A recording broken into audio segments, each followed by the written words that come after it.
राजकारणात मोठं व्हायचं असेल तर काही धोरणं आखली पाहिजेत, काही भूमिका घेतली पाहिजे, काही गमती जमती केल्या पाहिजेत, काही आरोप प्रत्यारोप केले पाहिजेत. आपलं महत्त्व वाढवण्यासाठी एखाद्या मोठ्या व्यक्तीवर राजकीय हल्ला केला पाहिजे आणि त्या व्यक्तीवर हल्ला केल्यानंतर लोक आपली दखल घेतात. अशा प्रकारची भावना महाराष्ट्रामध्ये 2014 पासूनच्या पुढच्या राजकारणामध्ये, पुढच्या काळामध्ये 10 वर्षाच्या रुजलेली आहे. आणि अशाच एका मोटिवेशनल स्पीकरनं, खरं म्हणजे ते लेखक आहेत, इतिहासकार आहेत, अशा एका व्यक्तीनं शरद पवारांच्यावर सध्या खूप हल्ले करायला सुरुवात केलेली आहे. त्यावर आज आपण बोलणार आहोत. नमस्कार, मी राजू पाटील आणि आपण पाहताय द रिंगण लाईव्ह. महाराष्ट्रामध्ये मराठा आंदोलन सुरू आहे. जरांगे पाटलांनी रान पेटवलेलं आहे. जरांगे पाटलांच्या नेतृत्वाखाली महाराष्ट्र एकवटलेला आहे. मराठा समाजाला आरक्षण मिळालं पाहिजे आणि त्यासाठीचे सर्व प्रयत्न सर्व मराठा बांधव एकत्र येऊन करत आहेत.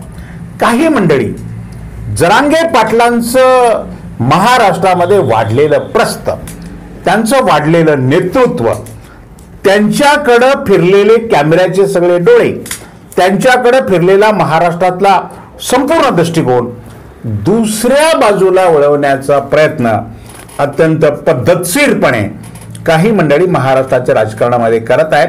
आणि त्यापैकी एक जण आहेत प्राध्यापक नामदेवराव जाधव. खरं म्हणजे नामदेवराव जाधव यांना महाराष्ट्र ओळखतो. ते एक लेखक म्हणून, ते एक इतिहासकार म्हणून आणि खास म्हणजे ते एक मोटिवेशनल स्पीकर म्हणून. खरं म्हणजे नामदेवराव जाधवांची समाजसेवा महाराष्ट्रामध्ये काय आहे, हा जर प्रश्न कोणी उपस्थित केला तर एकही उत्तर पुढे येणार नाही. त्यांनी मोटिवेशनल स्पीकर म्हणून काम केलं, तेही त्यांचा एक व्यवसाय म्हणून, म्हणजे लोकांच्याकडनं पैसे जमा करूनच. ते जिथं जिथं भाषणं दिले, त्यांनी व्याख्यानं दिले, तेही सेवा म्हणून नाही, त्याचेही पैसे घेतले. जी पुस्तकं लिहून लोकांच्या समोर विचार लोकांच्या समोर पोहोचवला, त्याचेही त्यांनी पैसे घेतले, तिथेही लोकांची सेवा त्यांनी केलेली आहे.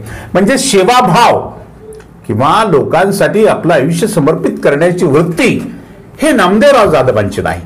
नामदेवराव जाधव एक व्यावसायिक आहेत. आपल्या भागामध्ये मराठीमध्ये तो धंदेवाईक माणूस आहे अशा प्रकारची एक म्हण आहे. पण अर्थ असा की ते एक व्यावसायिक आहेत.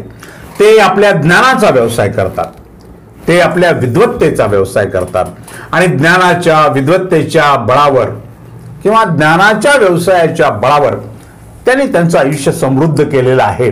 आणि दुसरीकडे ते सांगतात की महाराष्ट्रातल्या 12 लाख तरुणांना मी काय रोजगाराचं प्रशिक्षण वगैरे दिले.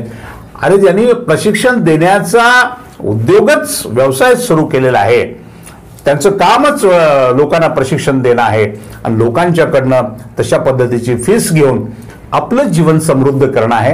हा तर व्यावसायिक भाग आहे. त्यामध्ये फार मोठी समाजसेवा नामदेवराव जाधवांनी महाराष्ट्रामध्ये केली आहे अशा पद्धतीचा तो भाग नाही.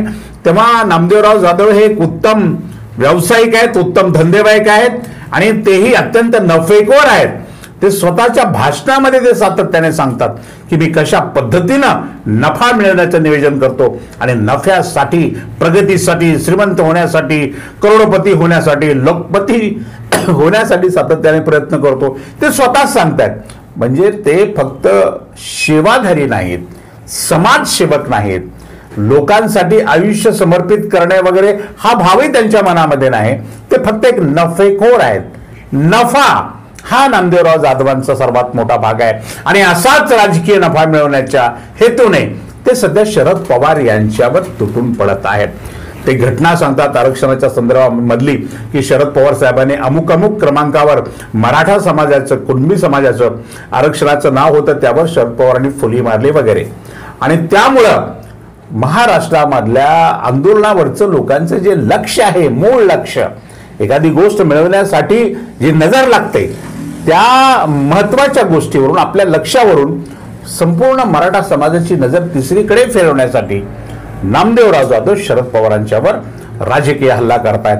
आणि सगळे मीडियावाल्यांना TRP पाहिजे असते, काय खपतं ते जास्तीत जास्त लोकांच्या समोर घेऊन जाण्याचा त्यांचा प्रयत्न असतो. त्यामुळे सातत्याने आता सध्या महाराष्ट्रामध्ये अचानकपणे मनोज जरांगे पाटील यांनी की महाराष्ट्राच्या मराठा समाजासाठी एक क्रांती सूर्य म्हणून काम केलेलं आहे अशा मनोज जरांगे पाटलांचं नेतृत्व बाजूला करण्यासाठी एक नवा चेहरा महाराष्ट्राच्या राजकारणामध्ये आता पुढे आणला गेलाय. म्हणजे जसे गुणवर्त सदावर्ते बाद झालेले आहेत. अलीकडे सदावर्ते जर बोलले तर ते लोकांना फारसं आवडत नाही, तर लगेच दुसरा एक चेहरा नामदेवराव जाधवांचा चेहरा आणला आणि मग असा चेहरा आणायचा आणि पहिला हल्ला हा शरद पवारांच्यावर करायचा. म्हणजे लोकांना वाटतं की शरद पवारांसारख्या महाराष्ट्रातल्या सर्वात मोठ्या नेत्यावर हा हल्ला करतोय म्हणजे हा फार ज्ञानी, हा फार विद्वान आणि फार मोठा असला पाहिजे. लोकांचं लक्ष त्याच्याकडे जातं आणि याचं मोठेपण वाढत असतं. असंच मोठेपण सदाभाऊ खोतनी वाढवून घेतलं, पडळकरांनी वाढवून घेतलं, नवनीत राणाने वाढवून घेतलं, गुणरत्न सदावर्तेने वाढवून घेतलं. सर्वजण म्हणजे ज्याला राजकारणात मोठं व्हायचं ना त्यांनी महाराष्ट्रातल्या सगळ्या लोकांना माझी सूचना आहे, ज्याला आपल्याला तुम्हाला राजकारणात मोठं व्हायचं का एक काम करा, शरद पवारांना शिव्या द्यायला चालू करा. शरद पवारांना शिव्या दिल्याशिवाय राजकारणात मोठं होत नाही. कारण शरद पवार हे एक असं मोठं राजकीय झाड आहे की त्या झाडाला धापात दगड जर तुम्ही मारले तर तुमच्या हातामध्ये 2-4 राजकीय फळं पडल्याशिवाय राहत नाहीत. कारण ते राजकीय फळांचं झाड आहे. आणि म्हणून आता सध्या नामदेवराव महाराष्ट्रामध्ये शरद पवारांना शिव्या घालतायत आणि शरद पवारांना महाराष्ट्रातल्या मराठा समाजाने शिव्या द्याव्या अशा प्रकारची भूमिका ते घेत आहेत. खरं म्हणजे लक्ष सर्वांनी मिळून दिलं पाहिजे ते आरक्षणाकडे. नामदेवरावांनी स्वतःही लक्ष घेत, त्याला जर ते बुद्धिमान आहेत, ज्ञानी आहेत ना, आरक्षण कसं मिळेल, हा प्रश्न कसा सुटेल यावर नामदेवरावांनी बोललं पाहिजे. पण नामदेवराव हे बोलत नाहीयेत, त्यांचं दुसरंच काहीतरी चालू आहे आणि लक्ष आपल्याकडे वेधून घेण्याचा त्यांचा प्रयत्न आहे. ते नफेखोरच आहेत, ते व्यावसायिक आहेत, ते धंदेवाईकच आहेत. त्यामुळे कॅमेऱ्याचं लक्ष, महाराष्ट्राचं लक्ष स्वतःकडे लागून घ्यावं असा त्यांचा प्रयत्न आहे आणि म्हणून ते सुद्धा शरद पवारांच्यावर मोठा हल्ला करत आहेत. एक छोटीशी घटना आहे की त्यांना महाराष्ट्र शासनातल्या राज्यातल्या एका बड्या भारतीय जनता पार्टीच्या नेत्यानं शिकागोच्या सर्व धर्म परिषदेसाठी नामदेवरावांची शिफारस केली होती आणि तेव्हापासून, आता मी काही जास्त खोला जात नाही, तुम्ही समजून घेतले असेल, तेव्हापासून नामदेवराव भारतीय जनता पार्टीच्या एका नेत्याच्या प्रचंड प्रेमामध्ये पडलेले आहेत आणि त्याच्याच इशाऱ्यावर त्याने आता शरद पवारांच्यावर हल्ला सुरू केलाय. मला नामदेवरावांना विचारायचं आहे, ठीक आहे शरद, तुम्ही म्हणताय ते कदाचित खरंही असेल की महाराष्ट्रामध्ये जेव्हा आरक्षणाची यादी फायनल होत होती तेव्हा खालचा नंबर वर, वरचा नंबर खाली, किंवा मराठा समाजाला बाजूला, दुसऱ्या माळीना तेलीना वर, असं काही घडलं असेलही.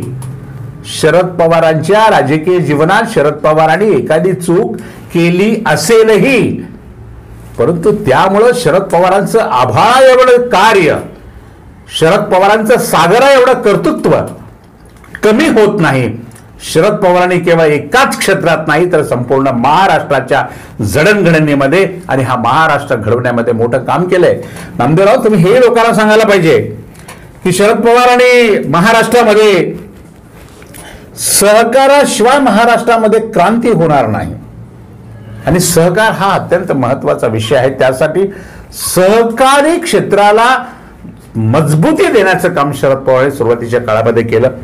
साखर कारखानदारीचं जाळं शरद पवारांनी उभा केलं, सहकारी बँकांचं जाळं उभा केलं, सहकारी पतसंस्थांचं जाळं उभा केलं, राज्यभरामध्ये MIDC उभा करून हजारो लाखो तरुणांना उद्योगाच्या क्षेत्रामध्ये काम करण्याची संधी दिली.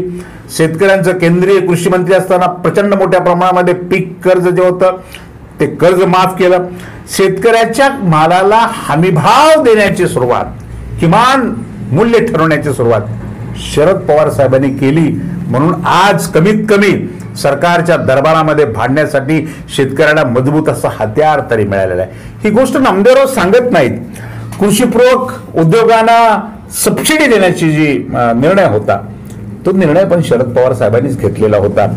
महाराष्ट्रामध्ये फळबाग साठी 100% अनुदान देण्याचा निर्णय घेतला आणि फळबागाचा हा जो महाराष्ट्रातला प्रकल्प होता, महाराष्ट्रामध्ये फळबागाच्या उत्पादनामध्ये, फळांच्या उत्पादनामध्ये महाराष्ट्रात जे क्रमांक 1ला आहे आणि महाराष्ट्रातली उत्तम दर्जाची फळं जगाच्या बाजारामध्ये जात आहेत ती फक्त शरद पवारांमुळे जात आहेत. हे कदाचित नामदेवराव जाधव यांना माहीत नसेल. हिंजवडी पार्क सारखे IT क्षेत्राची उभारणी सुद्धा शरद पवारांनीच केलेली आहे, हेही नामदेवराव जाधवला माहीत नसेल. शरद पवार हे डिझास्टर मॅनेजमेंटचे गुरु आहेत, हेही नामदेवरावांना माहीत नसेल. महाराष्ट्रामधल्या नव्हे तर देशामधल्या शेतकऱ्यांच्या हितासाठी सातत्याने लढणारा, कृषीच्या संदर्भामध्ये अत्यंत महत्वाचं धोरण आखणारा आणि राज्याच्या सर्वांगीण प्रगतीचं स्वप्न उराशी बाळगून काम करणारा हा नेता आहे. ही गोष्ट नामदेवरावांना माहित नाही का?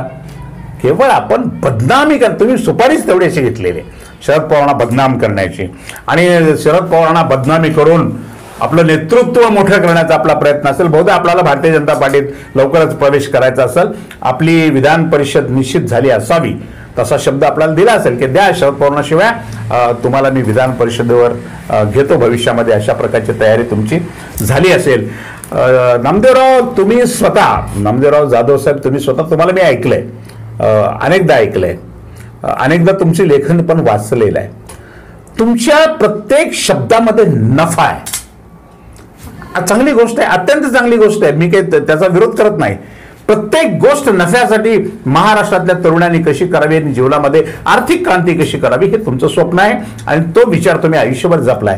आता तुम्ही सार्वजनिक जीवनामध्ये अशा पद्धतीचं स्टेटमेंट करताय, त्या भूमिकेकडे आम्ही जेव्हा पाहतो तेव्हा तुम्ही नफेखोर आहात आणि आता मोठा नफा तुम्हाला तुमच्या पदरात पाडून घ्यायचा आहे. त्यासाठी तुम्ही शरद पवारांना टार्गेट करत आहात किंवा त्यांच्यावर तुम्ही हल्ला करत आहात. तरी शरद पवार स्वतः तुम्हाला उत्तर देणार नाही. ते कुठे सदावर्तेना, राणाला, तुम्हाला, राणेना, पडळकरांना, सदाभाऊ खोत नाही, ह्या छोट्या मोठ्या मंडळींना शरद पवार कधीच उत्तर देत बसणार नाहीत. तुम्ही मात्र एक काम करा, हे राजकीय फळाचं झाड आहे, या फळाला तुम्ही दगड मारा. 10-5 दगड मारले तर 1-2 राजकीय फळं तुमच्या पदरात पडल्याशिवाय राहणार नाहीत. ते प्रचंड मोठं फळाचं झाड आहे आणि काय त्या फळाला, त्या झाडाला दगड मारली आहेत आणि आपल्या पदरामध्ये काही राजकीय फळं पाडून घेतलेली आहेत. परंतु नामदेवराव, महाराष्ट्र राज्य हे पुरोगामी राज्य आहे, छत्रपती शिवाजी महाराजांचं राज्य आहे, शाहू फुले आंबेडकरांचं राज्य आहे. या महाराष्ट्रातला पुरोगामी विचार जपण्याचं काम यशवंतराव चव्हाणांच्या नंतर जर कोणी केलं असेल तर ते शरद पवारांनी केलं. हा महाराष्ट्र यशवंतराव चव्हाणांच्या नंतर संपूर्ण देशामध्ये ज्यांच्या कुणाच्या नावामुळे ओळखला जात असेल तर ते शरदचंद्रजी पवार आहेत. हे तुम्ही ध्यानात ठेवलं पाहिजे नामदेवराव. तुम्हाला कोणीतरी सांगताय, तुम्ही कोणाच्या तरी कळपात घुसताय, तुम्हाला भविष्यामध्ये काहीतरी तुमच्या पदरात पाडून घ्यायचंय, त्यासाठी तुम्ही शरद पवारांना टार्गेट करणं, त्यांना बदनाम करण्याचा त्यांना प्रयत्न करणं, हा जो तुम्ही उद्योग सध्या महाराष्ट्रामध्ये सुरू केलाय तो सदावर्तेच्या प्रयत्नाचाच एक पुढचा भाग, तुम्ही त्याची पुढची आवृत्ती आहे आणि ते तुम्ही करत आहात. मी आपल्याला सांगू इच्छितो नामदेवरावजी की महाराष्ट्रामध्ये मराठा समाजाला न्याय मिळाला पाहिजे का? नक्की मिळाला पाहिजे. त्यासाठी आपण सर्वांनी काय कशा पद्धतीनं मार्ग काढता येईल त्या मार्गावर अभ्यास केला पाहिजे. तुम्ही स्वतःला ज्ञानी, बुद्धिमान, लेखक, इतिहासकार वगैरे जे जे काही समजता त्याची तुमची जरा बुद्धी वापरून या संपूर्ण प्रकरणामध्ये काय करता येईल आणि या समाजाच्या प्रगतीसाठी किंवा त्यांच्या पदरामध्ये आरक्षण पडावं यासाठी काय करता येईल त्याचा विचार तुम्ही जर मांडला असता आणि त्यासाठी तुम्ही काही प्रयत्न केले असते तर तुमच्या बुद्धीला, तुमच्या विद्वत्तेला सलाम केला असतं. परंतु हे सगळं सोडून शिकागो परिषदेला आपल्याला कोणीतरी पाठवलं आणि तुम्ही स्वतः सांगताय की स्वामी विवेकानंदाच्या नंतर 130 वर्षानंतर माझा नंबर लागला. तुम्ही स्वतःला स्वामी विवेकानंद समजता काय? किंवा त्यांची प्रतिकृती समजता काय? किंवा त्यांच्या विचारा इतके विद्वान समजता काय? काहीतरी गल्लत झाली आहे तुमची. तुम्ही शिकागो परिषदेला गेलात आणि काहीतरी भलतेच होऊन आलात नामदेवराव, आणि तुमचं हे भलतेपण भविष्यामध्ये तुम्हाला निश्चित अडचणीत आणणार आहे. असेल एखादी चूक शरद पवारांच्या हातून घडली असेल, परंतु काय काय चांगल्या गोष्टी घडल्या, महाराष्ट्र पवार साहेबांनी कसा उभा केला, हे राज्य कसं उभा केलं याचा सुद्धा विचार तुम्ही मांडायला पाहिजे. सहकारी साखर कारखानदारी उभी केली, त्या संपूर्ण कारखानदारीमध्ये मराठा 80%, बँका उभा केल्या त्यातही मराठा 80%, पतसंस्था उभ्या केल्या त्यातही मराठा 80%, शिक्षण संस्था उभा केला त्यातही मराठा 80%. मराठा समाजातल्या तरुणांसाठी त्यांनी प्रचंड काम केलं आणि म्हणून आज महाराष्ट्र समृद्ध झाला, महाराष्ट्र समृद्ध होतोय. हे तुम्ही नाकारू नका कृपा करून नामदेवराव, आणि लोकांच्या डोळ्यामध्ये धुळपे करण्याचा प्रयत्न करू नका कोणाच्या तरी सांगण्यावरून. म्हणजे सदावर्ते जे काम करत होते ते काम आता सध्या तुम्ही करताय, कारण सदावर्ते बदनाम झाले हे तुमच्या त्या गुरुला कळलंय, त्यांनी ते पत्ता बाजूला ठेवला आणि आता तुमचा पत्ता काढलेला आहे. परंतु महाराष्ट्र संपूर्णपणे भारतीय जनता पार्टीला, भारतीय जनता पार्टीतल्या धोरणांना, त्यांच्या नेत्यांना सर्वांना ओळखतो. त्यामुळं नामदेवरावजी, आपण शरद पवार नावाच्या राजकीय झाडाला दगड मारून आपल्या पदरात फळं पाडून घेण्यासाठी महाराष्ट्राची दिशाभूल करू नका. आज इतकंच. अशाच महत्वाच्या गोष्टीवर रोखठोक भाषा ऐकण्यासाठी पाहत रहा रिंगण लाईव्ह, आवाज महाराष्ट्राचा.